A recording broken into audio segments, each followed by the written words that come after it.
Assalamu alaikum, urmetli seyirciler. Akşam şereflerimiz hayırlı olsun. Bu günün esas hadiselerini hakkında bizim muhbirlerimiz tarif etim. Bugün programımızda Yaltada Открытый Крым adlı 4. Halkara Turistik Forum açıldı.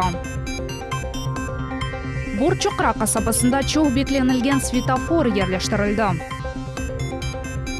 Ахтем Чигос ve İlmi Umirov Kırım'a qaytmağa niyetleri olğanı haqda haber ettiler. Bu haqda Kırım sakinleri ne düşünüyorlar? Bugün Kırım'da ve Rusya sakinleri etnografik dikte yazdılar. Yaltada Открытый Крым adlı 4. Halkara Turistik Forum açıldı. Forumdan birinci günü iştirakçılar Rusya şifahanelerinin investisiyon imkanlarını ve Rusya Federatsiya turistik regionlarının muvaffaqiyetli numunelerini müzakere ettiler. Tafsilatlarını Ayşe Shulakova bilir. Открытый Крым adlı forum öz kapılarını 5. kere açtı. Onun serlevası timsal taşı. Kırım Cumhuriyet Başı Sergey Aksyonov turistik sergini ziyaret etti. Kırım Türkiye'ye ve Karadeniz baseyni memleketlerine rakiplik yapmak gerek dep kaydetti siyasetçi. Şimdi onaytlı otellerden gayrı fiyatlarını doğurtmak lazımdır. Bundan gayrı kurort nazirliginin maksadı Kırım'ı bütün yıl devamında turistler için dülber yapmak. Без приемлемых цен мы конкурировать не сможем с оппонентами. Я понимаю, но с учетом того, что 90% средств размещения частные, это вопрос переговоров, то есть это вопрос внедрения программ поддержки наших людей, которые работают непосредственно в туристической отрасли. Вот благодаря такому и переходу, в том числе на круглогодичное обслуживание людей, то есть на то, чтобы была возможность проводить реабилитацию, диагностику и так далее, вот без этого мы не уйдем далеко. Понимание есть. Меры поддержки министр сейчас будет предлагать, я думаю, в течение ноября месяца мы найдем варианты. Мында рестораторлар, банкирлер, туристик саа муэссиселерinin реберлери, акимиет органларının ve cemaat teşkilatçılarının vekilleri. Episi bu adamlar mında tecrübe ile paylaşmak ve turistik sahasının problemlerini müzakere etmek maksadıyla toplandılar. Roma ateljeri Giovanna Angela De Angelis Kırımlı investitsiyalar için onaytlı region dep saya. I don't have any special idea now. В Италии большая культура туризма и рекреации. Действительно, у нас есть группа, интересующаяся инвестициями в развивающиеся территории. Крым – идеальное место для инвестирования с точки зрения нашего европейского опыта. Но для того, чтобы это осуществить, здесь должна быть создана гибкая политика для инвестирования. Нужно деликатно подойти к политическим вопросам и открыть дверь с этой стороны. Forum semerli oldu. Endi birinci gün birkaç anlaşmalar tüzüldü. Kırım Cumhuriyeti'nin Kurort ve Turizm Nazirligi ve Umum Rusya Yermay gaz sahalarının profsoyuz hadimleri arasında böyle anlaşmalardan biri oldu. Обмениваемся, да, с вами? Есть. Спасибо большое. Sonki zaman meskenini evvelden almak, yani bron etmek online servisleri rağbetlik olalar. Böyle gibi şirketlerinin müdiri aytkanına göre Moskva, Санкт-Петербург ve Krasnodar tarafının sakinleri Kırım'ını seçiyorlar. Если сравнивать с Краснодарским краем, Крым больше видим в отзывах туристов, это то, что они отмечают радушие хозяев. То есть вот пока авторитет хозяина, владельца объекта размещения, он перекрывает, может быть, какие-то недостатки от сервиса. Moskva şirketi Kırımlılarga ve musafirlerge Kırım proyekti virtualной реальности adlı leyhanı takdim etti. Kırım будущего bu yekene informasyon meydançıqıdır. Bu ilavenin yardımı ile turistler öz marşrutunu seçip olurlar. Человек скачивает на телефон мобильное приложение и может посмотреть уже со своего телефона полуостров Крым. Соответственно, например, он может посмотреть как его в целом, какие там основные курортные направления, так, например, какой-то отдельный, например, Ялту. Он может приблизить, посмотреть всякую информацию различную о ней, посмотреть, какие там основные достопримечательности расположены и как бы спланировать свой маршрут, что бы он хотел посетить именно, что ему больше нравится, что больше по душе. Ноябрь ayının bayramları Kırım'a maliye getirecek. Заявкалар boyunca Kırım Krasnodar civarını yendi. Впереди, я знаю, очень много интересных программ, именно и Ноябрьфест, и Событийка в Симферополе, и много-много чего. Да? Кончился летний сезон, начинается сезон событийный. Kurort ve Turizm Naziri Vadim Volchenko tarif etti ki, turistik mevsim daha bitmedi. На данный момент 6 новых отелей построено в течение этого года, порядка 50 объектов реконструировано. И достаточно ли этого? Конечно, нет. То есть инвестиционная составляющая – это точка приложения максимальных усилий нашего министерства и крымского правительства в целом. Forum noyabr'ın 4'üne kadar devam edecek. Şimdi ise iştirakçılarını plenar toplaşıvlar, tögerek masalar, master-klasslar ve Rusya'da turistik sahalarının müzakereleri bekley. Ayşe Shulakova, Dmitriy Nizavoy, Millet için. Энергетиклер Алушта янында зарарланған yüksek вольтлы теремені бозы башладылар. Хатırlatамыз, Алуштаға яқын ерде ліпке октябрның 31-де ақшам зарар кетірілді.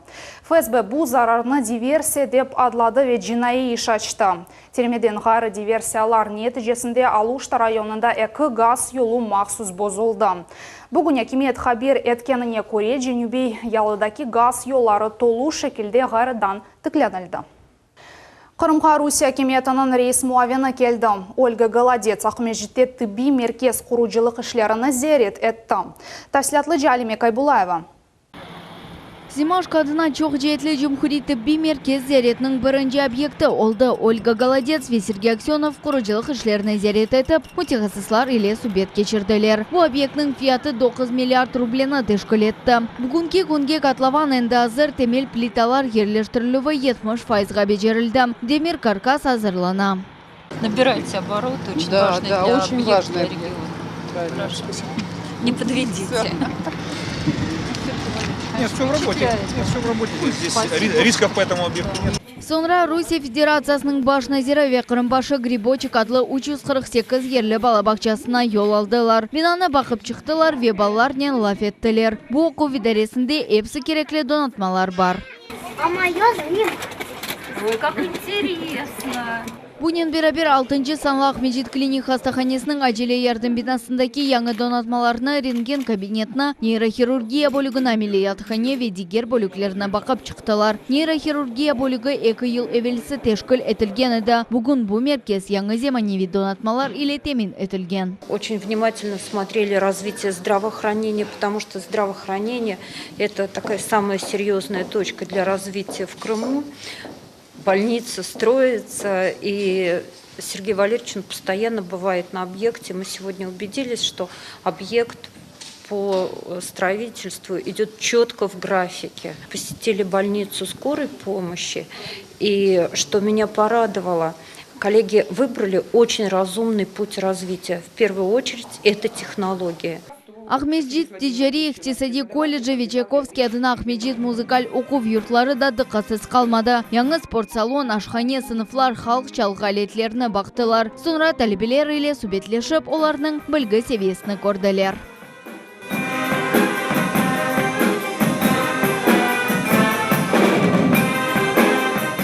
Оз небетінде Қырымбашы Сергей Аксенов федераль акимет тарафындан чешет ярдым көстерілгені үшін Ольга Голодецке тешеккерлер білдірді. Мы проговорили с Ольгой Юрьевной, спасибо за поддержку. Есть понимание, что на следующий год мы будем обращаться к Владимиру Владимировичу с просьбой выделить нам еще 2,5 миллиарда рублей. Мы говорили на то, чтобы ввести 5 тысяч мест дополнительно в детских садах. При очереди там больше 23 тысяч. Конечно, это не кардинальное решение вопроса, но тем не менее поэтапно, планово, по крайней мере, будет виден свет в конце тоннеля. Так или иначе. До этого у нас вообще такой перспективы никогда не было. С точки зрения материальной базы, больниц, все обновляется. Иш зияреті нәтижесінде Ольга Голодец Назирлер шурасының бинасында мушавере кечірді. Анда мектептен эвел алынған тәсіл инкишафы бойынша музакире кечті. Алимия Кайбулаева, Алишер Алимов, Миллет Чун. Бүгін Қырым Жұмхуриет башының әмірі бойынша акимет веккілері Ислам Терек районыны зерет еттілер. Мектеплер, бала бақчалары, yollar бақылды. Ерлі сакинлер или субет кечерілді. Ерлі сакинлерінің насыл меселелер раtsызлағаны ақта нев беті келефамыздан білерсіңіз.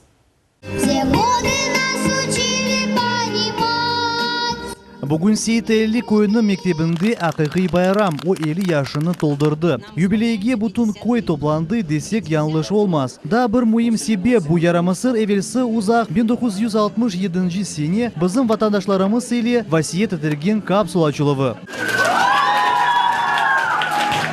Байрам шәрфіне мектепні Devlet Milletleri комитетінің елбашысы зиярет етті. О еркезіні хайрлады ве оқуф мойсіне проектор етті. Мектеп мудиры Зарема Киик етераф етті ки, олар бұт әдбірге әверден азырлықлар көрділер. Ана бабалар да ярдым етті. Байрамға әмді бірінші мезунлар давет етілді. 50 лет – это большое событие не только для человека, но и для школы. Готовились очень дружно. На весь коллектив, родительский коллектив, ученический коллектив. Все сплоченно готовились к юбилею школы.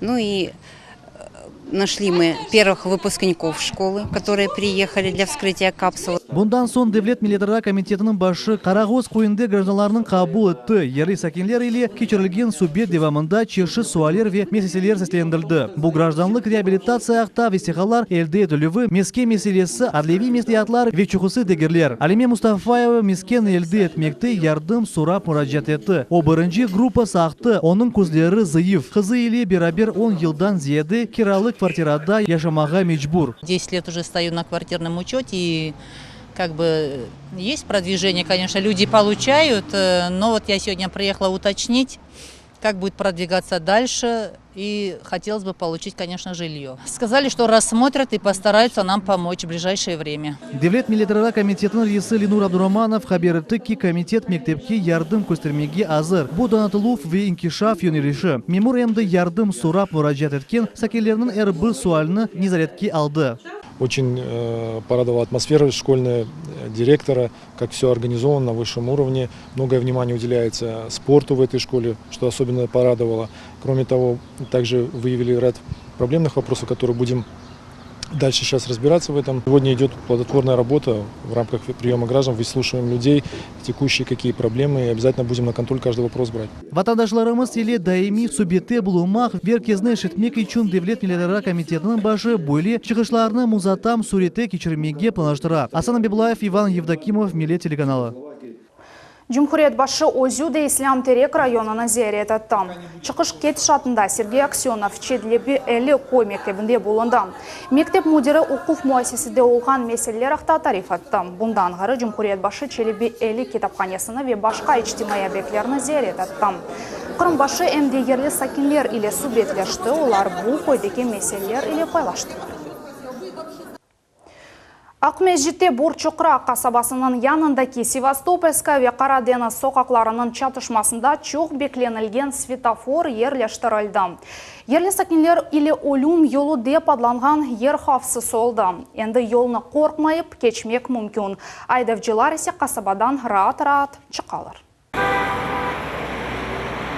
Sık yol kazaları ata ecelli vakayalar bu yerde bir kaç kere kaydetilgen edi. Ama şimdi nihayet piyadeler için yeşil tuz yana. İnsanlar endi korkmaylar. Olar rahat aşıkmayıp yoluna hareket kaydeleri boyunca geçeler. Akhyar trassasında her vakit arabalar kaynay tez kelgen maşinalarının sayısı pek çok. Onun için Borçokra kasabasından çıkmağa imkan yok. Aydavcılar ve piyadeler esas yolga yetip kelgen son başka tarafka geçmek için kaç vakit gerek olacağını bilmeyler. Svetofor ve piyade geçti bu yerde ava kıbı gerekliydi. На перекрестке стоит светофор, тем лучше. Почему? Потому что все видно. Пропускаешь пешеходов, поворот вправо, никто не заграждает. Конечно, удобно, намного легче стало. Замечательно, теперь хоть можно беспрепятственно выезжать, заезжать, замечательно, вот так вот. Hatırlatamız memurlar bu yolun damartasında noyabrның 5-nece svetofor koymağa vade etken ediler. Endi paytaxtның xavflı yolları arasında da bir eksildi. Alime Kaybulayeva, Zehasyanova, Alisher Alimov, Millet için. Kırım hakimiyetinin reisi Vladimir Konstantinov halkalar birdemligi kuni arifesinde Kırımlılarını devlet bayramının hayırladı. Parlament başı birdemlik saklanılığının mühimligi haqda hatırlattı.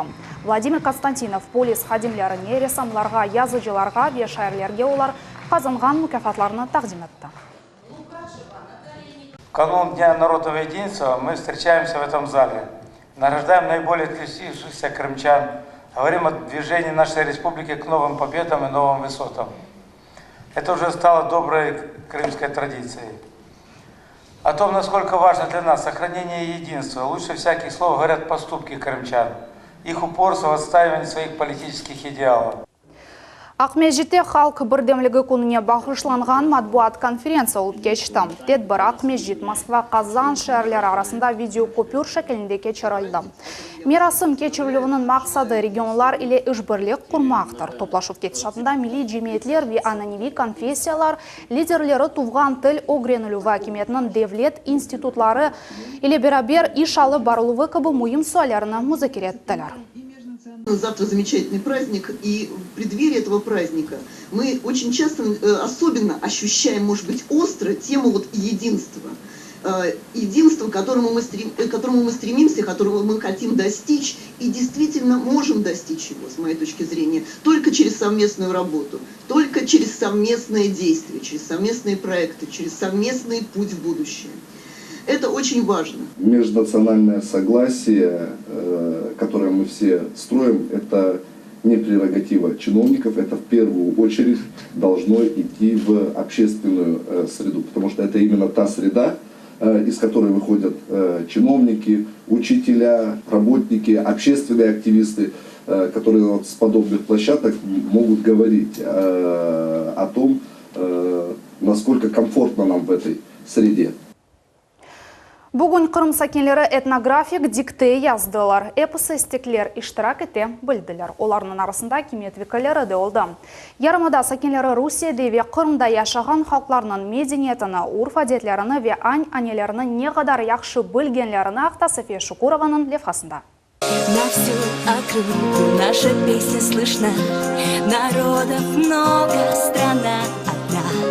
Умумрусия акция буюк этнографик диктенін гимны иле башлана. Умумин Қырымда 81 мейдан тешкел олынды. Бу ана топраха Русияда яшаған халқарнын ананелеріне мирах севесіні юксек олғаныны көстере. 45 даха девамында иштиракчилер 30 суалге жавап бермек керекеді. Акция Русияның әрбір регионда кечірілі. Иштиракчының яшы 15 яштан аз олмамақ ве орус тіліні білмек ләзім. Қырым Мудислик педагогика университетінде 117 талибе иштирак ете. Национальностей много, а народ один.